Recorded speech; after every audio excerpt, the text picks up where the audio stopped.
Horse lovers already know the therapeutic effect riding one of these magnificent animals can have on a person. That is why Manna's Hana Riding Center opened its gates to those across the Upper Cumberland with special needs, giving them the opportunity to experience a therapy that enriches their mind, body, and spirit, and offering a chance at a better life.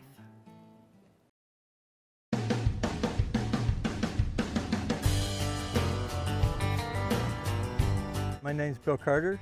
I am the coordinator for the military that we have out here, Camp Hana. Manna's Hana, it was established 5 years ago. It was meant for kids with disabilities. It's made a wonderful difference in these kids. My name is Carolyn Acuff, and I am one of the 3 original amigos who started this riding center. My name is Bob Barnick. I'm one of the instructors out here for life skills. What we do is work with the horses. Some do grooming, getting the students familiar with the horse. Of course, we do some stable hand jobs like feeding and mucking. My name is Paul Abel. I'm the CMO, the Chief Mucking Officer of this place. We were introduced by a mutual friend when Paul and Bobby first moved into the Upper Cumberland. It was immediately obvious that we were a fit. Well, Manna's Hana is all about teaching children with special needs how to ride a horse. A lot of times it's just a matter of self-confidence. Sometimes it's trying to establish more focus, just prepare them for the joys of working with horses, and there is definitely a joy there. And the benefits from riding the horse are multi-dimensional. They also benefit the volunteer, the child, and members of their families. It's just amazing how extensive the benefits are from just simply riding a horse. It teaches the children confidence. You're on top of a 1,000-pound animal and controlling it. And it's doing what you say. And that gives them a really self-confidence that you don't have normally. The students learn control of their emotions. They learn balance, because you have to learn how to stay on the horse. We help them with that, but they do learn it over time, and they learn, to take direction, because they have to listen to us tell them, okay, you want to make a right turn or a left turn. And so over the season, from April till October, they learn how to ride a horse and how to tack a horse and how to untack it and how to groom it. So they benefit from physical exercise, and it's an overall experience.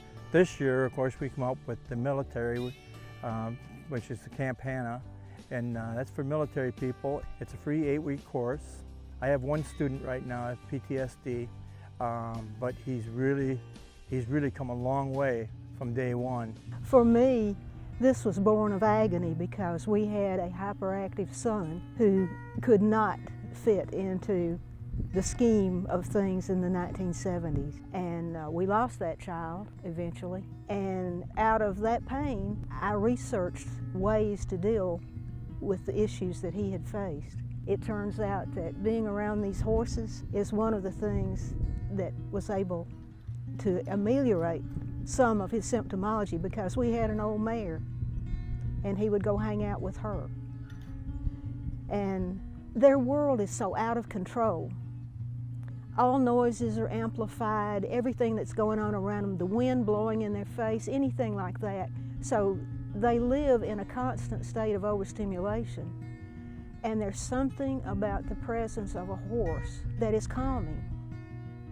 On one occasion, at that time, my 7-year-old and his 2 younger brothers had a really bad morning. My father had brought my old mare over to the house the day before and put her in the pasture behind the house. And I finally, the impulse at that point to take him by the scruff of the neck and drag him through the house, take him out the steps and tell him, we've got to check on old Sue. Well, of course, then he immediately takes off at a wild run over the fence and into the pasture, right toward the horse's rear end. Horses, when they're approached that way, usually meet you with 2 hind feet just before running away. So my heart's in my mouth, I'm trying to get through the gate, and instead of making that natural response, The old mare lifted her head, turned around, walked very quietly, put her head in his chest, and he simply fell over her neck, bawling. We walked back to the house, and I had the calmest child I had had in weeks. That was the first seed that was planted in my heart. That was the encounter that led me in this direction.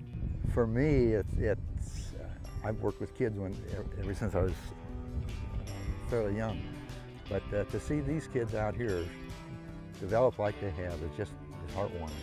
The kids not only get out of this, but we get out of this. So that's the way I see this.